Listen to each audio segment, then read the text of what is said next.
Hola, ¿cómo están? Hoy vamos a dar una pequeña introducción a Linux.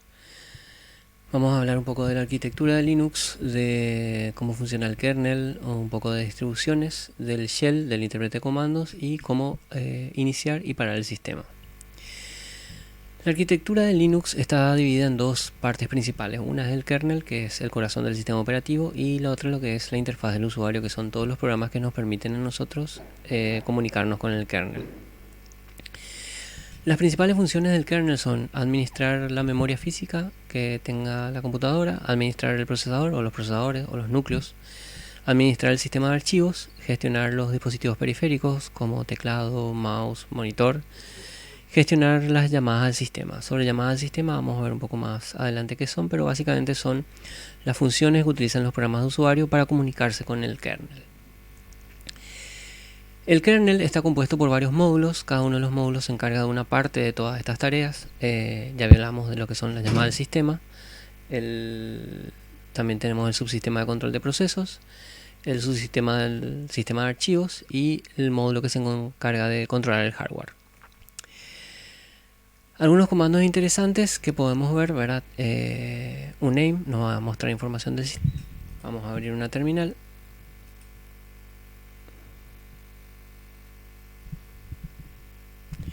Y vamos a ejecutar uname. El comando uname nos dice, bueno, qué sistema operativo tenemos. Obviamente en Linux, si le pasamos una opción que es "-a", nos va a mostrar la distribución que tenemos, la versión de kernel 5.4.0.45, la distribución Ubuntu, la fecha, la plataforma sobre la que estamos, que es x86-64. Y hablando un poco de las versiones de kernel, existen dos principales versiones de kernel en todo momento, en toda distribución de Linux. Una es la versión de producción, que es la versión que es estable hasta el momento y que se permite descargar para todos los que desean utilizar esa versión. Y las versiones de desarrollo, que son versiones experimentables y es la que usualmente utilizan los desarrolladores para programar los diversos módulos del kernel, comprobar y verificar nuevas características del sistema operativo, corregir problemas que tenga el sistema operativo. Y estos núcleos o estas versiones de kernel suelen ser inestables en el sentido que no funcionan perfectamente, o al menos lo más cercano a la perfección, como una versión de producción. Las versiones de kernel, como vimos con el comando uname, tienen 4 números. Los primeros números indican la serie principal del kernel. Los siguientes números indican la revisión del mismo. Los siguientes son nuevas revisiones. Y los últimos, los bugs, los parches y correcciones de seguridad que se han instalado en el sistema.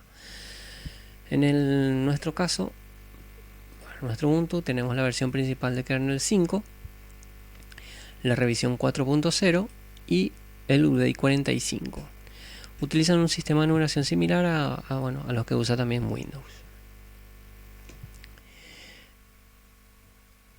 Existen en verdad un sinfín de distribuciones de Linux. Esto es porque el código del sistema operativo, el código del kernel, es abierto y cada persona podría descargar ese código, agregarle funcionalidades o quitarle funcionalidades y generar su propia distribución.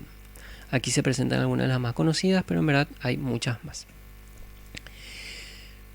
Los softwares que vienen incluidos dentro del sistema operativo, ¿verdad?, están divididos en paquetes. Cada software suele venir en un archivo empaquetado. Cada paquete va a contener una aplicación específica, que es un servicio o un programa. El paquete generalmente es distribuido en una versión compilada, es decir, ejecutable, que yo puedo instalar y usar, ¿verdad?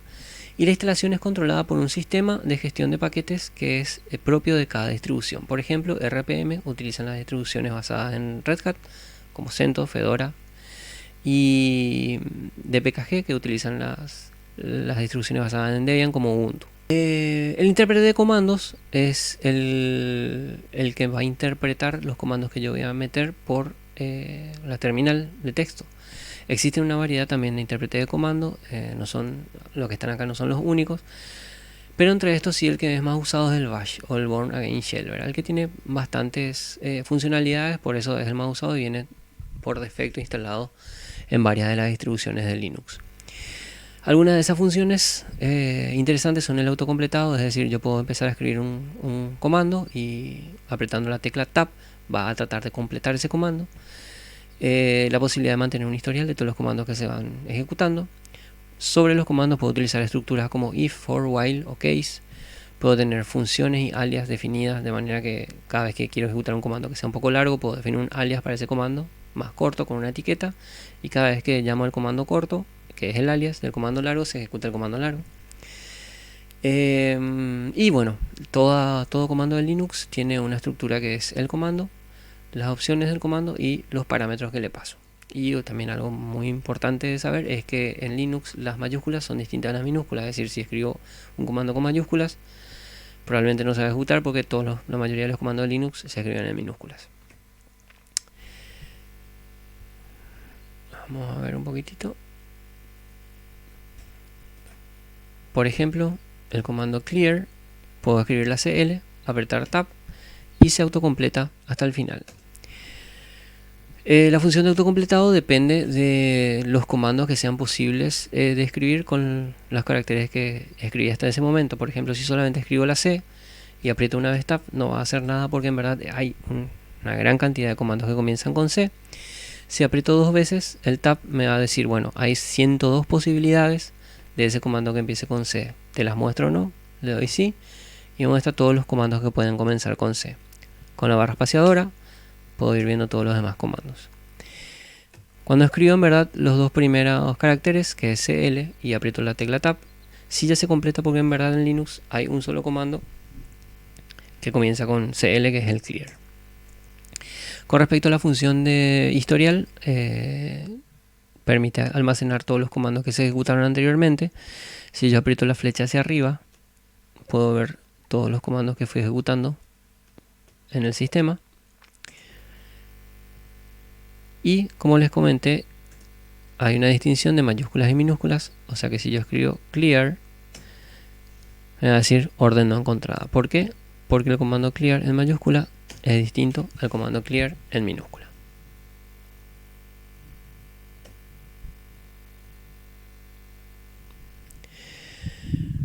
Bueno, volviendo al proceso de arranque de la computadora, ¿verdad? Cuando se enciende la computadora, toma el control el BIOS o el programa que está insertado en la placa madre, también llamado UEFI. Hay una serie de tests que se realizan al iniciar la computadora, como por ejemplo que esté instalado la memoria correctamente, que el procesador esté instalado correctamente, que se detecte correctamente el procesador y sus características, que se detecte un sistema de almacenamiento. Y después se carga otro pequeño programa que es el gestor de arranque. En Linux el gestor de arranque es el group. Ese programa es el programa inicial que empieza a cargar todo el sistema operativo, carga primeramente el kernel. El kernel nuevamente lo que hace es detectar los valores de CPU, memoria, placa y BIOS. Inicia un sistema llamado memoria virtual, del que vamos a hablar un poco más adelante. Monta lo que es el sistema de archivo, es decir, el disco duro y los archivos que se pueden acceder. E inicia todos los procesos y servicios del sistema. Uno de los primeros programas o procesos o servicios que se inicia se llama systemd, que es el que realiza la administración completa de todos los servicios de Linux. Systemd además inicia un servicio llamado init, que es el que inicia otros servicios, un servicio llamado journald, uno llamado login y uno llamado networkd, que son como servicios importantes del sistema. El inicio de sesión, una vez que el sistema acepta al usuario con el usuario y la contraseña, verá aparecer una serie de mensajes en pantalla dependiendo de la configuración del sistema. A veces pueden aparecer, a veces no.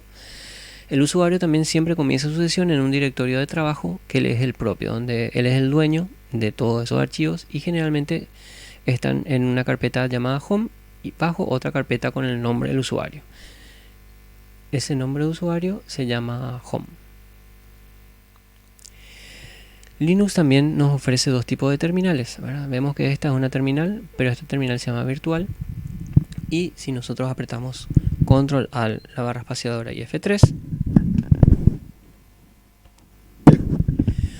tenemos otra terminal que es una terminal real, ¿verdad? Aquí podemos iniciar sesión.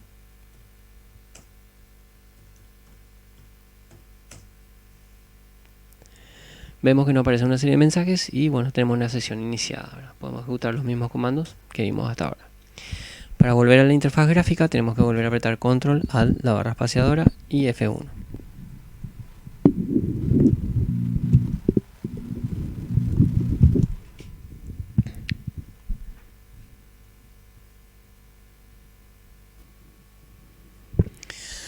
Por último, vamos a ver cómo apagar el sistema. Podemos utilizar el comando shutdown. Algo muy importante del apagado del sistema es apagarlo siempre correctamente, porque debemos dar tiempo al kernel para que guarde en el disco toda la información que está en memoria. Bueno, y también se realizan algunas actualizaciones de archivos básicos del sistema. El comando es el comando shutdown, que me sirve para apagar la computadora. Vamos a probar. Vamos a abrir de vuelta una terminal.